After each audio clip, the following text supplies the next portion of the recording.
In the shadows of the Kremlin, behind walls of absolute secrecy operates one of the most feared and controversial special forces units in history. They've stormed hijacked aircraft at 30,000 feet. They've assassinated presidents. They've faced down nuclear terrorists and Chechen warlords. They've killed hundreds in the name of counter-terrorism, and they've refused direct orders from their own government when conscience demanded it. This is Alpha Group, the iron fist of Russia, the KGB's deadliest creation. And their story is written in blood, fire, and unbreakable loyalty to the motherland. Some call them heroes, others call them executioners, but no one, absolutely no one, calls them weak. Chapter 1, Birth of the Beast, July 28, 1974. Munich, Germany. The world was still reeling from the horror of the 1972 Olympic massacre, where Palestinian terrorists murdered 11 Israeli athletes in front of global media. The Soviet Union watched with cold calculation as West Germany fumbled their response, leading to the creation of GSG-9. One of the world's premier counter-terrorism units. KGB chairman Yuri Andropov, a man who would later lead the Soviet Union itself, looked at the chaos in Munich and made a decision that would echo through 5 decades of Russian history. If terrorists ever dared strike Soviet soil or Soviet citizens, there would be no negotiation, no mercy. Only swift, brutal, and absolute retribution. And so, in the depths of the KGB's 7th Directorate in Moscow, Alpha Group was born. Spetsnaz A, the first letter of the Russian alphabet. The beginning and the end. From the start, Alpha was different. While other special forces focused on military targets, Alpha was designed for the impossible. Hostage rescue in urban environments, counter-terrorism against the most fanatical enemies, protection of Soviet leadership against enemy special forces, and when necessary, covert operations that would never appear in any official record. The selection process was merciless. Only the absolute elite of Soviet special forces could even be considered. KGB officers, Spetsnaz veterans, VDV paratroopers, athletes with Olympic-level physical conditioning. The psychological screening was even more intense than the physical trials. Alpha needed men who could storm a building full of hostages, make split-second life-or-death decisions, and live with the consequences without hesitation or remorse. Within months, Alpha established territorial units across the vast Soviet Empire, the 7th Group in Khabarovsk, watching the Pacific, the 10th Group in Kiev, which would later become Ukraine's own Alpha Force, the 11th in Minsk, founding what is now Belarus Alpha, the 12th in Almaty, Kazakhstan, the 13th in Krasnodar, and the 14th in Sverdlovsk. By 1975, Alpha Group was operational, and the world was about to learn what that meant. Their motto said it all: Победить и вернуться, to win and return, not to try or to attempt, to win. Failure was not an option. Chapter 2, Blood on the Tarmac. Throughout the late 1970s and 1980s, Alpha Group cut their teeth on the growing epidemic of airline hijackings plaguing the Soviet Union. Between 1970 and 1986, 16 separate hijacking attempts occurred on Aeroflot flights, 6 in 1978 alone. These weren't political statements or ransom demands. These were desperate Soviet citizens trying to escape to the West, often armed, always dangerous, and increasingly willing to kill hostages. Alpha's response was consistent and terrifying. Overwhelming violence, executed with surgical precision. March 8, 1983. Aeroflot Flight 6833, flying from Tbilisi to Leningrad, was seized by 6 armed hijackers demanding to fly to Turkey and freedom in the West. The aircraft, carrying 57 passengers and 7 crew members, landed in Tbilisi, where negotiations began. But Alpha doesn't negotiate. As darkness fell, Alpha operators moved into position around the aircraft. Using suppressed weapons and flashbang grenades, they stormed the plane in a coordinated assault lasting less than 3 minutes. 3 hijackers were killed instantly, 3 more were captured. But the cost was high. 5 innocent hostages died in the crossfire. The Soviet media reported a successful resolution. The families of the dead hostages received no apologies, only orders to remain silent. This was the Alpha way: victory at any cost, secrecy above all. September 20th, 1986. Ufa International Airport. 2 armed deserters who had already murdered 2 policemen seized a Tu-134 aircraft, killing 2 passengers in the process. When they threatened to execute more hostages unless their demands were met, Alpha was given the green light. The assault was over in seconds. 1 hijacker dead, the other critically wounded, all remaining hostages saved. Alpha operators melted back into the shadows before most passengers even realized what had happened. But airline hijackings were just the warm-up.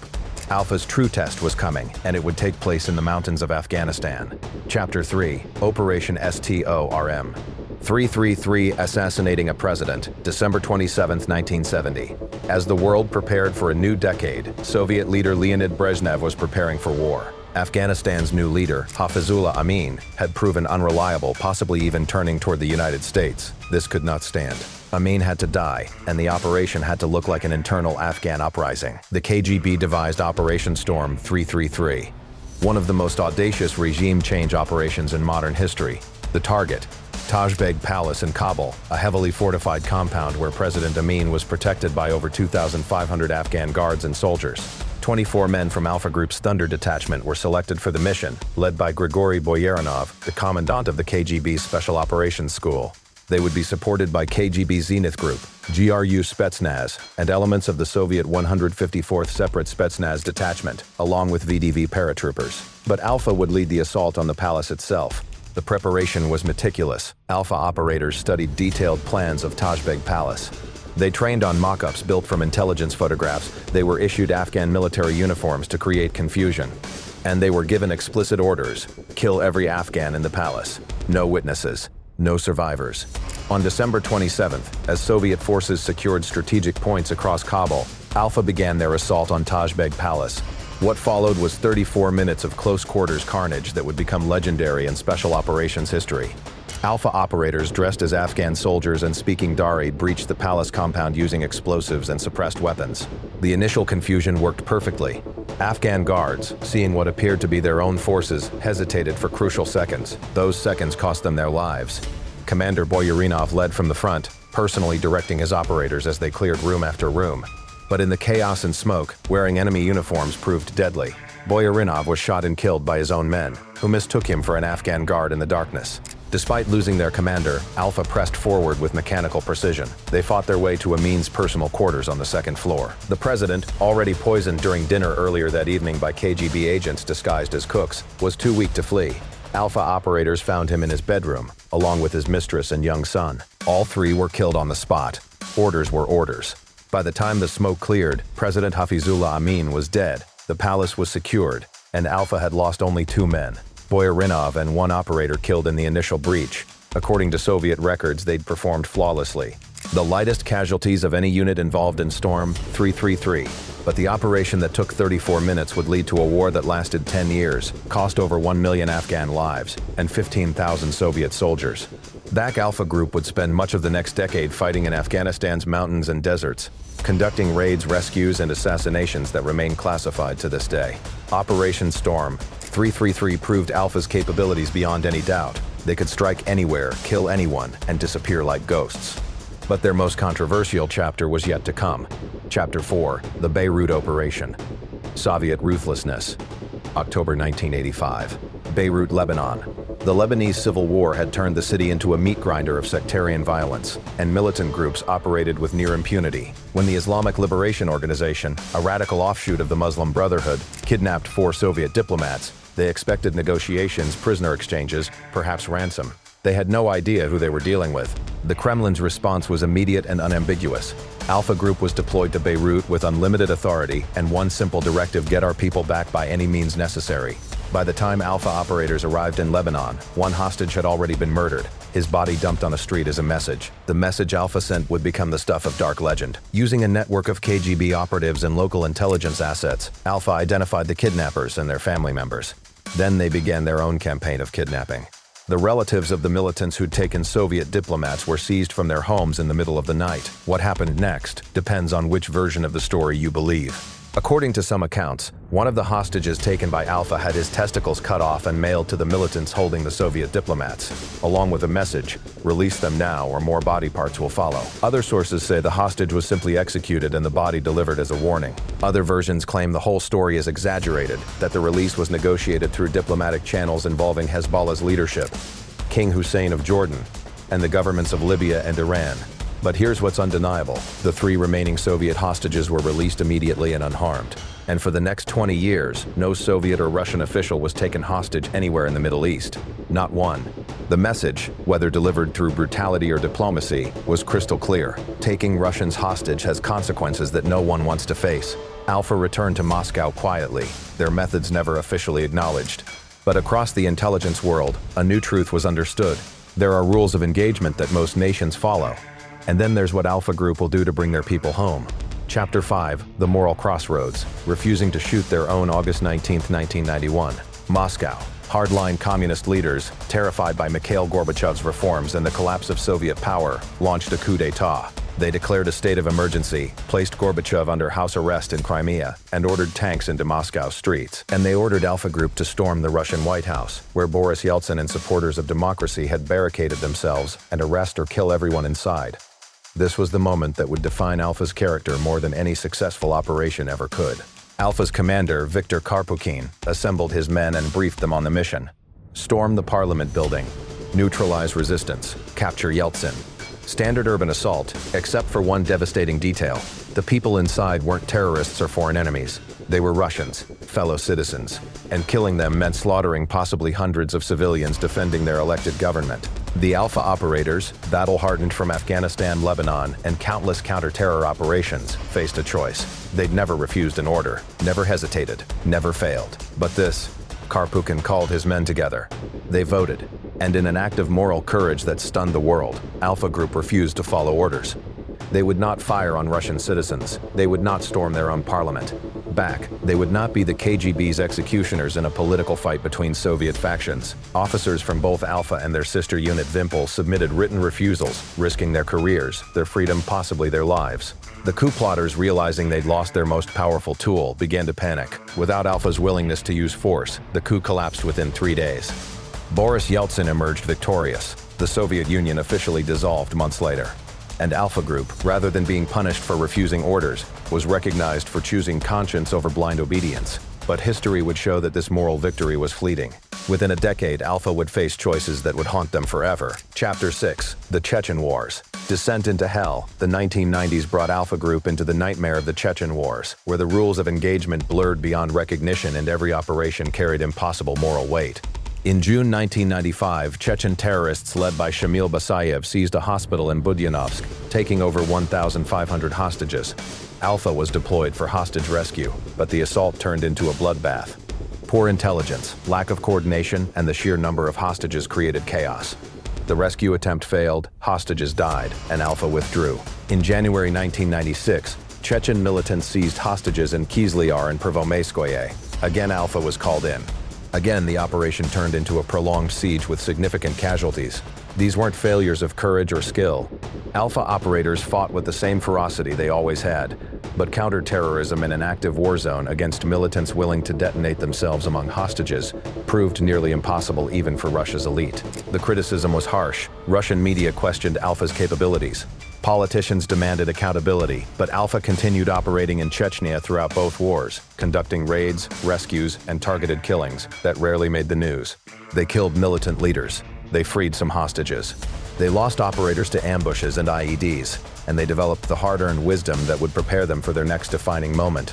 Chapter 7, Moscow Theater Siege, the gas that killed to save October 23, 2002. Dubrovka Theater, Moscow.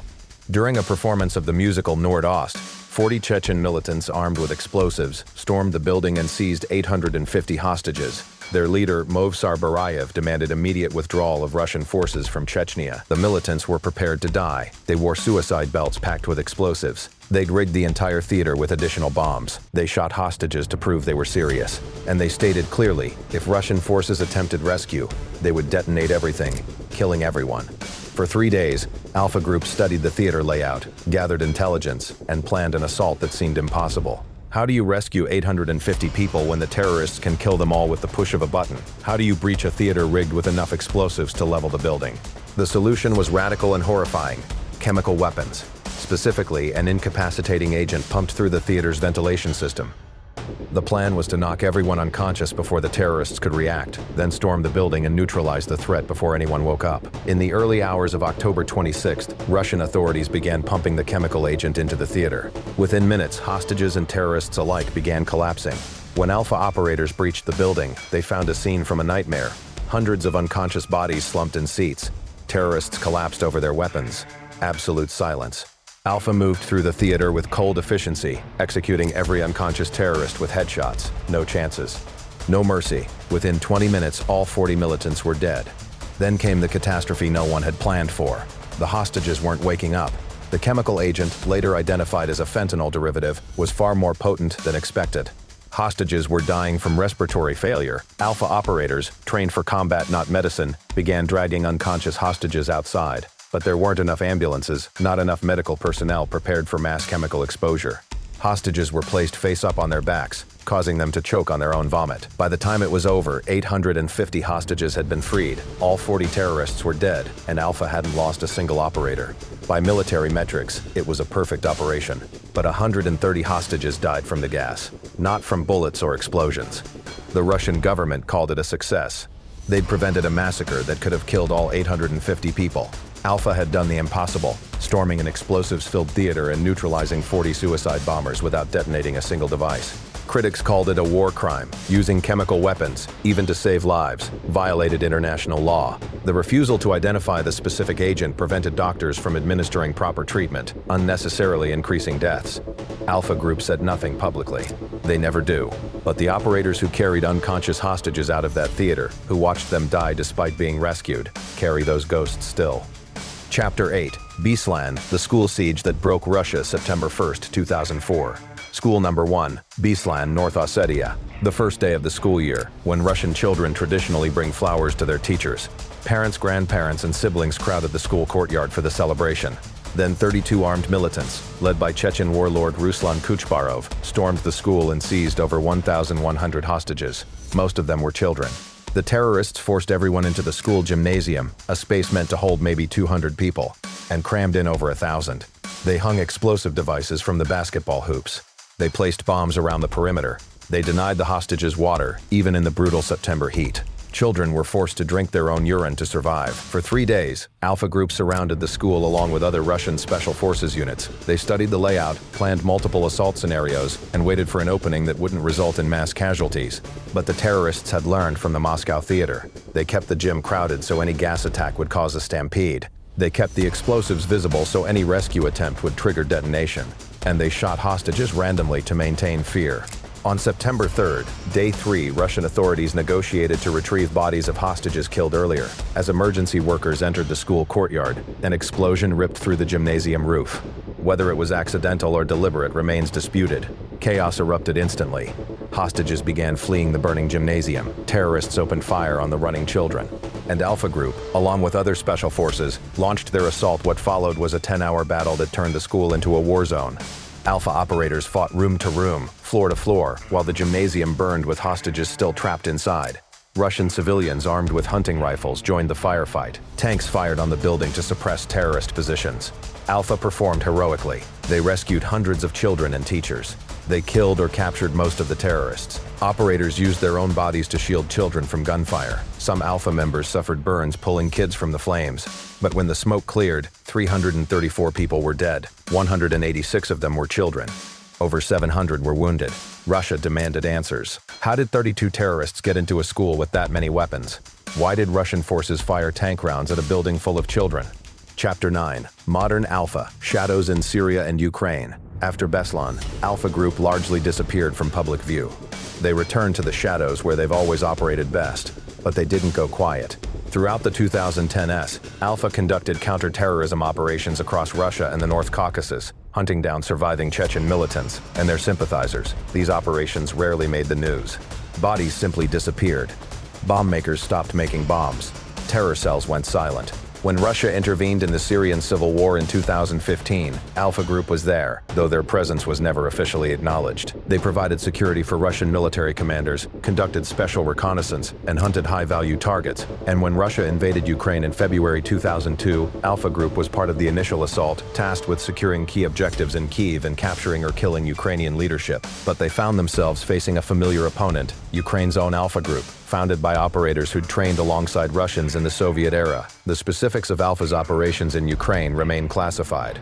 Selection and training. For Ding the Iron Fist, to join Alpha Group, you must first survive one of the most brutal selection processes in the world of special operations. Candidates come from elite units: FSB Special Forces, GRU Spetsnaz, VDV Airborne, and Russia's most elite military units. They're typically in their mid-20s, with combat experience and specialty skills. Many have advanced degrees. Some are former Olympic athletes. Physical standards are extreme. Candidates must demonstrate exceptional strength, endurance, and pain tolerance. The testing includes prolonged exposure to extreme cold and heat, swimming in frozen water, running until collapse, fighting multiple opponents while exhausted. And that's just the warm-up. The psychological evaluation is even more critical. Alpha needs operators who can make instant life or death decisions under extreme stress, live with the consequences, and remain absolutely stable. They screen for sociopathic tendencies while also testing for conscience. Alpha wants controlled aggression, not mindless violence. Those who pass selection enter a training program that makes most Special Forces qualification courses look gentle. It includes advanced marksmanship in all environments, close quarters battle in aircraft, trains, buses, and buildings, explosive breaching, helicopter operations, multiple foreign languages, surveillance and counter-surveillance, lockpicking and covert entry, hand-to-hand combat against armed opponents. But the most critical training is scenario-based hostage rescue. Alpha operators spend hundreds of hours rehearsing building assaults, practicing split-second discrimination between hostages and terrorists, and learning to function in smoke, darkness, and chaos. The training never ends. Even veteran Alpha operators drill constantly, maintaining their edge through repetition and stress inoculation. But everyone respects their capabilities, fears their reputation, and understands one fundamental truth. When Alpha Group comes for you, it's already over.